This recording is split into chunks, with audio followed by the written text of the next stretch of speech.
Hello students, welcome to study five success. मेरा नाम है याशी गोयल और हम अपना चैप्टर नंबर 4 कंटिन्यू कर रहे थे, जो हमने अब तक पीछे की 2 वीडियोस में देख लिया था कि एटम्स क्या होते हैं, इलेक्ट्रॉन प्रोटॉन न्यूट्रॉन्स क्या होते हैं, उनके मॉडल्स की बात कर ली थी, राइट। फिर हमने एटॉमिक नंबर, मास नंबर, इस सब की भी बात कर ली थी। आज हम इस वीडियो में अपने इस चैप्टर को फिनिश करने जा रहे हैं और हमारे बहुत छोटे छोटे 2-3 टॉपिक्स बचे, लेकिन एक वैलेंसी वाला टॉपिक है जिसका मैंने आपको लास्ट में ओवरव्यू दिया था। अब हम उसी टॉपिक की तरफ चलते हैं कि हमारा वैलेंसी वाला टॉपिक क्या कहता है, राइट। सबसे पहले जो हमने लास्ट क्लास में पढ़ा था उसको हम थोड़ा सा ओवरव्यू ले लेते हैं, जिससे आपको क्लियर हो जाए और आप उस चीज़ को समझ जाए कि हम क्या पढ़ने जा रहे हैं, राइट। मैंने आपको बताया था कि जो आपका सोडियम होता है, राइट, उस पर कौन सा चार्ज होता है, प्लस, क्योंकि उसके इलेक्ट्रॉन्स होते हैं 281। अब एक इलेक्ट्रॉन देना ईजी है इंस्टीड ऑफ की 7 इलेक्ट्रॉन आप ले पाए, क्योंकि जो हमें इलेक्ट्रॉनिक कॉन्फ़िगरेशन होते हैं वो होते हैं 288, मतलब आपको उसको इस वे में इलेक्ट्रॉन्स को फिल करना होता है। अब एक इलेक्ट्रॉन देना इजी है 7 इलेक्ट्रॉन्स लेने के बदले में, राइट। तो ये सोडियम कैसे एग्जिस्ट करता है, Na प्लस की फॉर्म में। क्लोरीन की मैंने बात करी थी, वो कैसे एग्जिस्ट करता है ना, माइनस की 287, राइट। अब 7 इलेक्ट्रॉन देने के बदले वो एक इलेक्ट्रॉन ले ले, वो ज़्यादा इजी है ना। तो क्लोरीन कैसे एग्जिस्ट करता है 287 की फॉर्म में। अब हमने एक और बात करी थी नियॉन की, अगर आपको याद आ रहा हो तो, वो होता है 28। ना किसी को कुछ देना है ना किसी से कुछ लेना है, इसका मतलब क्या हुआ, ये हो गया कम्प्लीटली स्टेबल। अब बात आती है, ये लोग ऐसे इलेक्ट्रॉन दे ले क्यों रहे हैं। सिंपल सी बात है, मतलब जितने अपने पास है उतने खुश रहे ना। लेकिन हमेशा जो हमें स्टेबिलिटी की बात आती है, वो स्टेबल इन लोगों को अपने आप को करना होता है, जिससे आगे बॉन्ड फॉर्मेशन के वक्त कोई भी प्रॉब्लम ना आए। इसलिए हमेशा जब भी कोई वैलेंसी की टॉपिक आती है, उस वक्त पे हमेशा ये वाली बात आती है कि वो अपने इलेक्ट्रॉन देते हैं, दूसरे के साथ बॉन्ड बनाते हैं, तभी उनका कोई एक बॉन्ड बन के आता है और जो उनकी वैलेंसी है वो भी सेटिस्फाई होती है। वैलेंसी सेटिस्फाई होने का क्या मतलब है कि मतलब कि जो उनकी इलेक्ट्रॉनिक कॉन्फ़िगरेशन है वो सेटिस्फाई हो जाए, मतलब इलेक्ट्रॉनिक कॉन्फ़िगरेशन इस वे में फिल होनी है तो वो इस वे को सेटिस्फाई कर पाए। अब थोड़ा सा हम पहले पढ़ लेते हैं ये क्या कहना चाह रहे हैं, फिर हम ये देखेंगे कि वैलेंसी को आप निकालेंगे कैसे। और इसके बाद आपके बहुत छोटे छोटे 2-3 टॉपिक रहेंगे, वो हम देखेंगे और फिर उसके बाद हमारी ये वीडियो जल्दी ही फिनिश हो जाएगी। आज की वीडियो हमारी बहुत ज़्यादा लंबी नहीं होने वाली है। From Bohr Bury sequence we know that maximum number of electron which can be accommodated in outermost shell is 8। ये बात हम ऑलरेडी पढ़ चुके हैं। Every element has an urge to have 8 electron in its outermost shell. In achieving 8 electron, an atom can either gain electron or lose electron. अगर वो outermost shell में 8 electrons को मेंटेन करना चाहता है तो या तो वो गेन करेगा या लूज करेगा। जैसे हमने किसकी बात करी, सोडियम पॉजिटिव और क्लोरीन नेगेटिव की। जनरली आप देखेंगे ये दोनों आपस में बॉन्ड बनाते हैं, सोडियम अपना एक इलेक्ट्रॉन देता है, क्लोरीन अपना एक इलेक्ट्रॉन, मतलब ये दोनों एक शेयर करते हैं, राइट। क्योंकि क्लोरीन को एक चाहिए, सोडियम को एक देना है, वो इसे ही दे देता है और इनके बीच में एक बॉन्ड बन जाता है। अब उसके बाद क्या कह रहा है, the number of electron lost और gained by an element in achieving 8, मतलब उन्हें 8 इलेक्ट्रॉन अचीव करना है आउटर मोस्ट शेल में। अब वो कैसे भी कर सकते हैं, इन शॉर्ट आप इस चीज़ को ऐसे समझ सकते हैं कि चाहे वो उसको लूज करे चाहे वो उसको गेन करे, उन्हें मोस्टली 8 इलेक्ट्रॉन चाहिए, राइट। अब थोड़ी सी बात करते हैं कि कैसे हम इस चीज़ को समझेंगे, कैसे हम इस चीज़ को सिंप्लीफाई करेंगे और कैसे हम समझेंगे उसकी वैलेंसी को, ठीक है। ठीक है, अब सबसे पहले हम बात करते हैं कार्बन की। हम एक एक एलिमेंट की बात करते हुए चलेंगे, तभी हम इस चीज़ को समझ पाएंगे। ठीक है, हम यहाँ पे जहाँ पे स्पेस है हम वहाँ पे कर लेते हैं इस चीज़ की बात, यहीं पे कर लेते हैं। ठीक है, वो क्या कह रहे हैं, कार्बन की बात करें सबसे पहले। ठीक है, स्टार्ट करते हैं हम कार्बन से। वैसे आप उससे पहले के भी कर सकते हैं, जैसे अगर मैं बात करूँ लिथियम की बात करते हो, राइट। तो इसका टॉपिक नंबर क्या होता है 3, यानी 2 और 1, राइट। ऐसे ही डिविजिबल हो गई। अब एक इलेक्ट्रॉन देना इजी, 7 इलेक्ट्रॉन लेना इजी। एक इलेक्ट्रॉन देना इजी, ऑब्वियस सी बात है। तो लिथियम कैसे फॉर्म एग्जिस्ट करता है, लिथियम प्लस की फॉर्म में, और इसका जो वो होता है वो क्या होता है कि ये एक इलेक्ट्रॉन दे देता है अपना, राइट। और ये इस फॉर्म में ही अपने आप को क्या करता है, आगे बॉन्ड फॉर्मेशन में लेके जाता है। अब बात आती है इसकी वैलेंसी। अब वैलेंसी क्या होती है, जो भी इनके ऊपर चार्ज होता है प्लस या माइनस का, तो इसकी वैलेंसी हो गई प्लस के 1, राइट। तो आप इस चीज़ को ध्यान में रखते हुए चलेंगे। फिर उसके बाद बात अगर अब आप आगे बेरिलियम बोरोन इनकी भी कर सकते हैं। अब कार्बन की बात करते हैं डायरेक्ट कि वो क्या कहता है। ठीक है, अब कार्बन क्या कहता है, कार्बन का क्या होता है एटॉमिक नंबर 6, यानी 2,4। अब 4 इलेक्ट्रॉन देना इजी, 4 इलेक्ट्रॉन लेना इजी। अब आप कहेंगे तो बीच की बात हो गई, 4 दो या 4 लो, एक ही तो बात हुई, उतनी ही एनर्जी लगेगी, राइट। इसलिए कार्बन हमेशा क्या करता है, कार्बन हमेशा शेयरिंग ऑफ इलेक्ट्रॉन्स करता है, कभी भी कार्बन ना लूज करता है ना गेन करता है। इसलिए कार्बन की वैलेंसी क्या होती है 4। ठीक है। अब इसके बाद हम अगर बात करें, ये आगे हम इसी टेबल में भी बात कर सकते हैं कि ऑक्सीजन क्या होता है। ऑक्सीजन का एटॉमिक नंबर क्या होता है 8, यानी 2 6। तो अब 6 इलेक्ट्रॉन देना इजी या 2 इलेक्ट्रॉन लेना इजी? 2 इलेक्ट्रॉन लेना इजी, तभी तो वो 2,8 बन जाएगा। तो यानी उसकी वैलेंसी क्या होती है 2 होती है।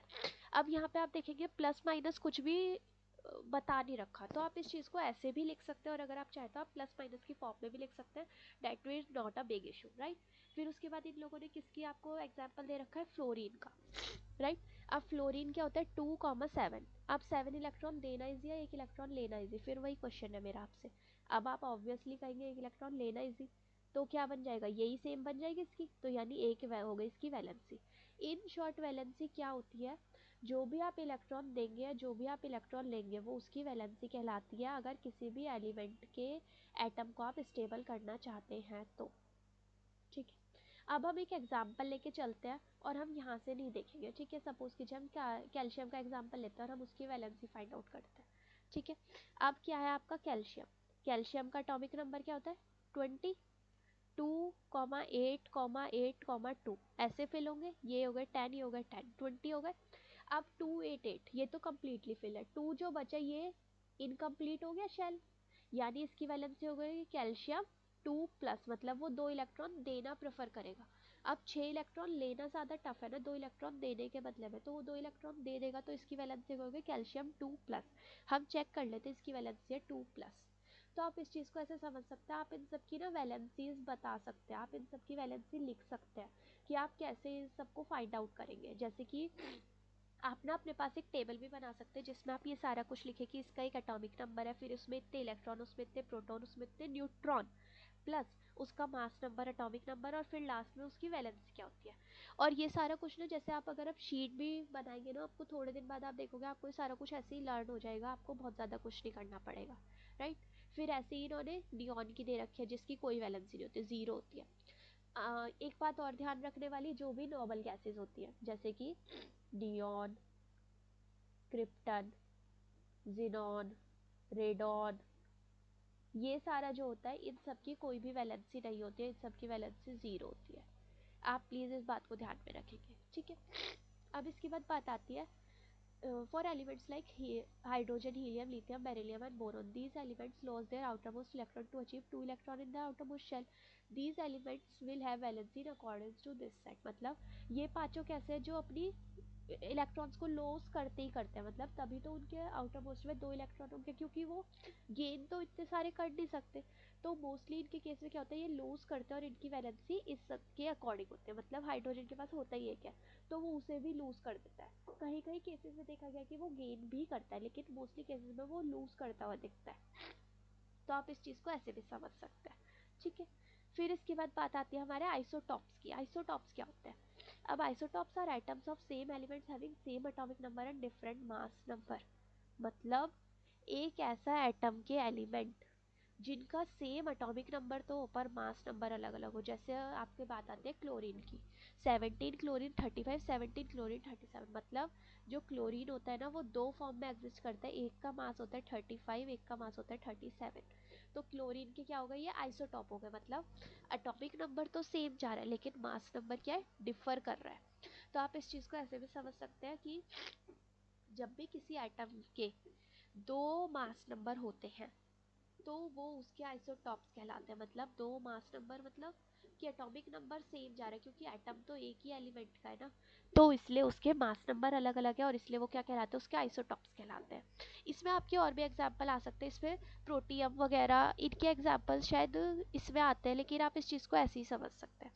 फिर उसके बाद बात आती है यूजेस ऑफ आइसोटॉप्स क्या है। Uranium isotope is used as fuel in nuclear reactor. Uranium के भी 2 आइसोटॉप्स होते हैं, एक का मास होता है 235 और एक का आई गेस 237 होता है, ठीक है। तो आप इस चीज़ के बारे में, मुझे क्लैरिटी नहीं है बहुत ज़्यादा क्योंकि आप इसको इतना ज़्यादा नहीं पढ़ेंगे, ठीक है। तो अगर हम बात करें तो आप इसको ऐसे भी याद रख सकते हैं कि एक का मास 235 और एक का 237। आप इसको ऐसे भी याद रख सकते हैं कि जिसका सेम क्या हो, एटॉमिक नंबर सेम हो, मतलब Z हो सेम और मास नंबर हो डिफरेंट, वो क्या होता है आपका आइसोटॉप होता है। आप मेन इस चीज़ को याद रखेंगे। Isotope of cobalt is useful in treatment of cancer. Iodine का आइसोटॉप गॉइटर के यूज में होता है, मतलब उसके ट्रीटमेंट में होता है यूज। तो आपका ना इसमें एक क्वेश्चन भी बनता है, differentiate between isotope and isobar, जो अभी हम आइसोबार आगे पढ़ने वाले हैं, ठीक है। पर उससे पहले आप क्या पढ़ते हैं, रिलेटिव एटॉमिक मास पढ़ लेते हैं। ये क्या है?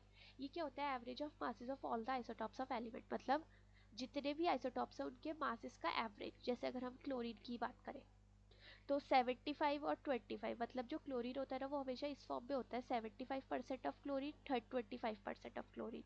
तो अगर इसकी फॉर्म में निकाले तो 75 डिवाइड बाई 100 इंटू में 35, जो उसका मेन एक्चुअल मास होता है, प्लस 25 डिवाइड बाई 100 इंटू में 37, जो उसका आइसोटॉप वाला मास था। जब आप इसे सॉल्व करते रहो तो आपका मास आता है 35.5 यू। डेट इज, आप इस चीज़ को समझ पा रहे होगे, जो जो आपके किसी भी एलिमेंट का ऐसे मास है पॉइंट में, तो उसका क्या मतलब है, उसके वो आइसोटॉप्स का रिलेटिव एटॉमिक मास करा गया है, तब उसका वो मास ऐसे पॉइंट में आया। क्योंकि ऑब्वियस सी बात है, मास पॉइंट में कैसे आ सकता है, या तो एक्यूरेट मास होना चाहिए ना। तो वो हमेशा क्यों होता है, क्योंकि जब आइसोटॉप्स आते हैं। ये भी एक क्वेश्चन बनता है आपके एग्जाम में कि किसी भी एलिमेंट का ऐसे मास जो होता है वो एक्यूरेसी वाला क्यों नहीं होता, मतलब ऐसे पॉइंट में क्यों आता है उसका आंसर। तो इसका क्या आंसर है, क्योंकि जो उसके आइसोटॉप्स है उसका आपने क्या करा है, रिलेटिव एटॉमिक मास निकाला है, इसलिए उसका मास इस फॉर्म में आता है, राइट। यही सेम क्वेश्चन ना आपकी एनसीईआरटी बुक में भी गिवन है, जो आपके बोरोन के लिए करा हुआ है। उन लोगों ने आपको बोरोन के लिए निकालने के लिए बोला हुआ है, आप उस क्वेश्चन को भी ट्राई जरूर करिएगा, राइट। फिर हम बात करते हैं आइसोबार्स की। आइसोबार्स क्या होता है? ये एटम्स होते हैं उन एलिमेंट्स के जिनका सेम मास नंबर होता है, मतलब कि उनका एटॉमिक नंबर अलग होता है। जैसे अगर मैं बात करूँ कैल्शियम और आर्गन की, अब आर्गन जो होता है उसका भी मास होता है 40, कैल्शियम का भी मास होता है 40, लेकिन कैल्शियम का एटॉमिक नंबर क्या होता है 20, और आर्गन का क्या होता है 18। मतलब एटॉमिक नंबर डिफर है लेकिन मास नंबर सेम है। तो आप इस चीज़ में कंफ्यूज मत होइएगा क्या क्या होता है ये। इसमें सोडियम और मैग्नीशियम का भी एग्जांपल दिया हुआ है, जी उनका मास नंबर सेम होता है और एटॉमिक नंबर डिफरेंट होता है। ये भी इसमें बहुत सारे एग्जांपल्स हैं। और इसमें जो एक क्वेश्चन बनता है, differentiate between isotope and isobar, तो आप उस चीज़ को भी ध्यान में रख के चलेंगे, क्योंकि ये कई बार एग्जाम में क्वेश्चन 3 मार्क के फॉर्म में भी आते हैं, तो आपको इस चीज़ को भी देखते हुए चलना है, राइट। अब इसके बाद बात आती है इनके और सारे एग्जाम्पल्स की। वो आपके बुक में भी बहुत सारे एग्जाम्पल्स गिवन है। जैसे हाइड्रोजन के होते हैं आइसोटॉप्स, डेट इज प्रोटियम, ठीक है, ड्यूटेरियम, ट्रिटेरियम, राइट। तो आप इस चीज़ को भी देखते हुए चल सकते हैं, ट्रिटियम, ठीक है। और इसके ना और भी बहुत सारे आइसोटॉप्स होते हैं, जो अभी मैं आपको यहाँ पे बता भी सकती हूँ। वैसे कुछ आइसोटॉप्स ने इसमें कैल उसके भी दे रखे हैं, कार्बन के। कार्बन भी हमेशा ना उस फॉर्म में एग्जिस्ट करता है, कि मतलब 12 और 14 की फॉर्म में। तो आप उस चीज़ को भी देख सकते हैं, ठीक है। मतलब उसका एक जो एटॉमिक नंबर है वो तो सेम है, लेकिन मास नंबर अलग अलग हो जाते हैं। कार्बन का भी होता है एग्जाम्पल। तो कई बार ना आपके पेपर में ये 2 मार्क का क्वेश्चन भी बनता है, मतलब कि आइसोटॉप्स क्या होते हैं उनके एग्जांपल्स लिखे। तो आप इस चीज़ को बहुत अच्छे से पढ़ें, मेक श्योर। एंड अब हम बात करते हैं अपने माइंड मैपिंग की, क्योंकि अब हमारा चैप्टर फिनिश हो चुका है। सबसे पहले हमने बात करी स्ट्रक्चर ऑफ एटम की। इलेक्ट्रॉन क्या होता है, थॉमसन जी ने इसकी डिस्कवरी करी थी कैथोड रे से। ये उसका चार्ज होता है, ये उसका मास होता है, राइट। फिर हमने बात करी प्रोटॉन की, जो गोल्डस्टीन जी ने उसकी डिस्कवरी करी थी एनोड रेज या कैनाल रेज के थ्रू। उसका चार्ज होता है इतना जितना इलेक्ट्रॉन का होता है, लेकिन पॉजिटिव, और मास होता है इतना। और इसकी हमने एक और बात करी थी कि हम प्रोटॉन का मास कैसे निकाल सकते हैं, जब हम 1840 की मल्टीप्लाई किससे करते हैं, मास ऑफ इलेक्ट्रॉन से करते हैं, राइट। फिर हमने बात करी न्यूट्रॉन की, चैडविक जी ने इसकी डिस्कवरी करी थी, जे चैडविक जी ने। अल्फा पार्टिकल्स जो होते हैं वो लाइटर एलिमेंट्स होते हैं, न्यूट्रल होता है, ये इसका मास होता है। फिर हमने एटॉमिक मॉडल्स की बात करी थी, थॉमसन एटॉमिक मॉडल क्या होता है, रदरफोर्ड एटॉमिक मॉडल क्या होता है, और बोहर एटॉमिक मॉडल क्या होता है।